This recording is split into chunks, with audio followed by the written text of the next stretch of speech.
Hi everybody, my name is Nikola. I'm coming from Kofa Games independent studio from Serbia. For the last 2 years we are working on our game Awakening of Heroes, which belongs to multiplayer online battle arena genre, also known as MOBA. Just in short, game is so we used proven MOBA mechanics, simplify them, made them more accessible, more fun, more dynamic, and we added some little bit of storytelling on top of that. So during this session, I will take you through the journey of our game development for the last 2 years from indie perspective. So when you have limited budgets, you have limited resources, no previous hits, and no player base that can play your game and give you feedback. So first we'll just initially compare gaming startups with regular startups, and then I will share my experience, how we worked with community, how we grow our community, communicated with them, and with the help of community, how we improved certain parts of the game. So before a gaming startup, I was working on a few regular traditional startups, and with them situation is much more clear. So first, there is a problem that you're solving. Then, of course, you have solution for that problem. You know who's your competition. You know your target audience. You know your target market. And what's very important, you can develop minimum viable product, MVP, much easier than in games. You develop prototype. You can go to the market to test your MVP, to get a feedback, improve, iterate, or just shut it down if it's not good. On the other side, with games, it's a little bit harder. First, you're not solving any kind of problem. Games belong to entertainment industry, so it's very hard to create MVP in early stage of game development and get it in front of the players to get the feedback. As I mentioned, it's entertainment, so if there are bugs, it's not polished, you will get very bad reviews. I'm not talking about going to the soft launch, then it's too late. I'm talking about validating your prototype after a few months of development. Of course, even if game looks good, everything is good, still there is no guarantee that it will become successful because of some other outside factors in gaming industry. So when we started our game, we had a vision. We had a team of core developers, illustrators, designers, and like any other indie studios, we were missing budgets, marketing budgets, and we didn't have access to professional studies from psychology, go-to-market, target groups, and to get the feedback, we only had our friends and family to play our game and share your thoughts with us. Of course, we didn't have a brand, and we didn't have previous games where we can pull players to play our game. So to compensate that, we started working on our community, to develop our community from the early stage of development. So practically when we start creating our game, in the same time we start on recruiting of our fan base. So initially we start with Facebook. We created some nice looking banners. We created campaign with the idea to create very narrow campaign. If you are playing MOBA games and you would like to test our game, subscribe on our website, like our fan page, and subscribe for the alpha key so you can play it. And that was working okay. We collected some subscribers. Our fan base was growing, but what we noticed is actually we couldn't make some deeper connection with the players. They were just not engaged enough. They were not connected to our brand and game almost at all. So we decided to put a Facebook campaign on hold, and we tried with the Twitch streamers and YouTube and Hitbox. So few streamers played our game, streamed them, and invited players to subscribe to our website. And actually, those few channels were working very good. So our fan base was growing. We had around 10,000 registered alpha testers, 20-something thousand fans on a fan page, and actually we were very satisfied with how we can communicate with those players. So to send them emails, that was a few months after we finalized prototype. We used emails. With emails, it was very tricky. Actually, opening ratio was very small. I think industry standard is around 10%, maybe. Especially if your players are using Gmail, it can go to promotion tab. Nobody's looking at that. So to solve that, we activate our Facebook campaign again. So whenever we send something on email, we are creating campaign on Facebook and just promote it inside of our fans. So we are so through the Facebook, we are informing them that we send some additional information like alpha key or something like that on the email. And our opening ratio went to around, I think, 30%, which is actually very good. So as I mentioned, we ended up with around 10,000 registered alpha testers, and out of those 10,000, we invited 1,500 of them. We sent them alpha keys, and we invited them to close the alpha Facebook group. At the end, I think it was a good decision to use a Facebook group. Communication is much faster than on forums, for example. You can organize some events almost to the same day, and you can talk with them one-on-one also. That was very important for us to talk with players, to have that personal connection with them, so we can actually learn from them what motivates them, why they're playing some games, what they like and what they don't like.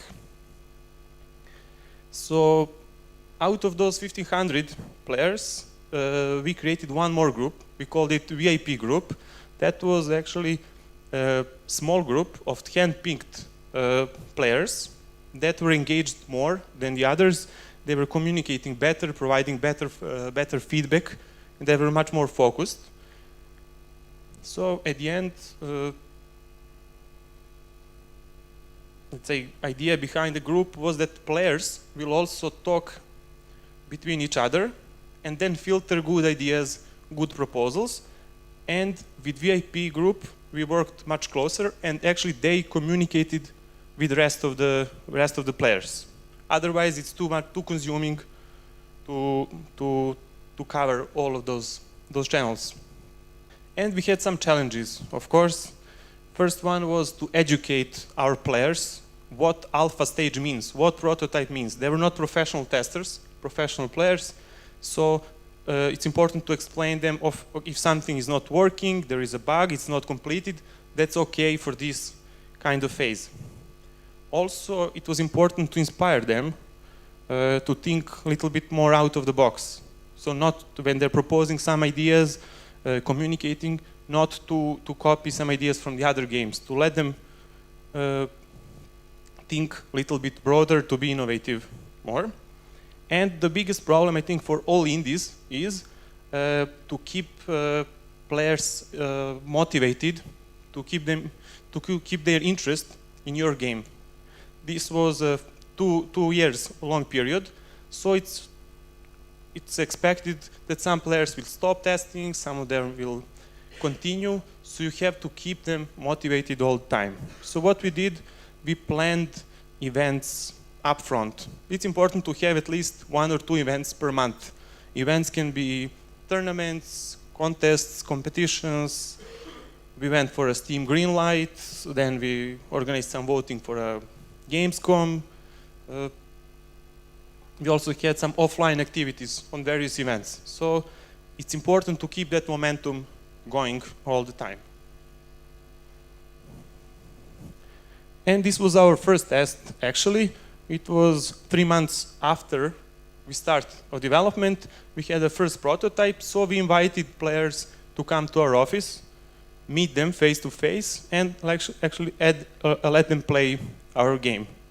At that moment, this was on a desktop, and later we switched to tablets and do similar things. So at that moment, we also start with the weekly tests of our game. Even if it's prototype phase, I think it was very valuable. Maybe once per week it's too much, but at least 2 times per month, I think it's okay. So players were playing remotely our game on Sunday, providing us feedback. During the week or 2, we will improve our game, work on it, and then deliver new build of the game. And that will be a repeatable process. That was our approach to lean development. At that moment, we collected lots of feedback from players, what they like about game, what they don't like, what they would like to see in the future. Problem with those feedbacks was they were not structured enough. So only small percentage of feedbacks overlapped. And then it's not enough for you to make decision to say, okay, lots of players want this. Just overlapping was too small. So we decided to little bit change our approach to see how we can structure that a little bit more. And we try to separate players on in target groups. And I guess everybody knows about player types: killers, socializers, achievers, explorers. Players also can be casual, mid-core, core. They can also be new players, veterans. Every player has different experience. And also, when we checked player groups from the game perspective, let's say those popular games like World of Warcraft, you will see that actually players, different types of players are playing the same game. So in World of Warcraft, you can be very casual, collect some items, do crafting, just go there to have a fun. Or you can be also strictly PvP and you go to the battles. So it's similar in a MOBA genre where we are. Players are playing MOBA games, some of them to compete, some of them are playing single player, cooperative, and lots of them are playing just because their friends are playing. So different players have different motives, and one of the conclusions was that actually players are not homogeneous group inside of one genre or game in particular. They have different experience. They like, of course, different things, but what's interesting, their behavior is different based on platform. If they're playing game on desktop or on tablet, they will have different style of playing the game. On tablets, they will be more casual, they will be more up to some quests, stories, etc. For example, what we also did, for example, we checked their Steam profiles, what games they're playing, and trying to find a pattern, what's similar, what's that things that overlap for all our players that are playing, that are also using Steam. So, as we noticed, we were missing still information about our players. We were not sure what are their drivers, what motivates them. So we created lots of questionnaires using Google Docs and let our players share their thoughts, answer those questionnaires so we can understand them better. And one of the questions was, for example, what do you like? Most of them were multiplayer players. So the question was what you like in game that you're playing. Do you like to collect some items? Do you like to develop your character? Do you like to compete? What's the most important for you? And also some of the questions were, if you want to start playing new game, how you will make that decision? What will attract you to start playing new game? In let's say three-fourths answers, 75%, it was that actually players care about team play. They want to play with their friends and they want to have fun. So very small amount of them was talking about features. I like this, I like that. It was mostly about elements that surrounds the game. So that ecosystem around the game. We also did lots of game analytics testing. So we were checking what they're doing inside of the game. Which features are used, which features are not used. And that was good. You can see you can understand game a little bit better. What was the problem with game analytics? You cannot measure emotions. You cannot say, okay, they like this part. You can see just, is it used or not? But it's very hard to measure level of their excitement when they're playing. And for me and for team, I think that was important to see what elements are making excitements, which parts they like to play.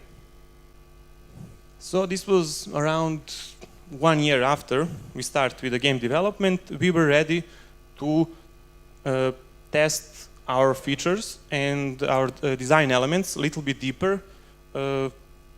But before we were able to start, we had to define a benchmark. What will be benchmark when we are testing, let's say, some feature? What will be benchmark that will give a green light to that feature? Or it will say, it's not that good, go back to the board, polish it more, or just remove it. So we decided to forget about target groups, personas, players' experience, and stick only to one factor. We call it wow factor. So we wanted to see excitement and a smile on players' faces. That was actually a green light for us. So features will be tested and tested over and over until we were satisfied with players' reaction, until it was awesome. Otherwise, we'll just remove it. So regarding features testing and improvements, we were doing quick prototypes, let's say from 1 to 2 weeks of development. So we defined which feature we want to implement inside of the game. And after 2 weeks, we'll call our players and say, okay, we improved this and that. Please check, give us your feedback, play, and so we can continue to improve it. And in one case, we wanted to make game a little bit deeper, so they can lifetime value is much higher. They can play it for a year. And on the other side, we wanted also to have a little bit more of strategic aspect of the game. So we came up with a concept of plants. In MOBA games, usually you have a store where you can buy items. In our games, you can buy plants. Plants can be different kind of. So you can buy a healing plant, take it with you, place it somewhere into arena, and it will heal everybody around. Or you can buy a lava plant, put it somewhere, it will throw lava all around. So players like that feature a lot. And we came up with around 30 different kind of plants.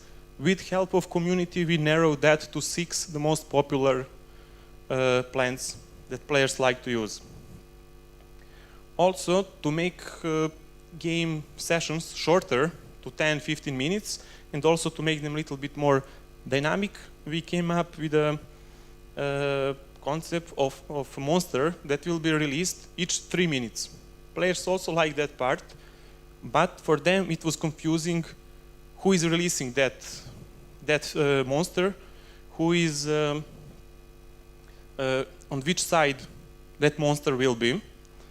So we iterate and iterate with the players to make it more obvious.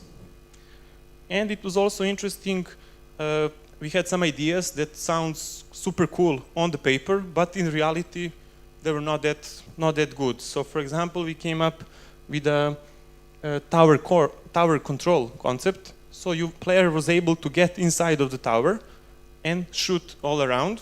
At that moment, camera will be changed from top down to the first person, and they can shoot all around. Even if idea sounds cool, in reality it didn't work that well.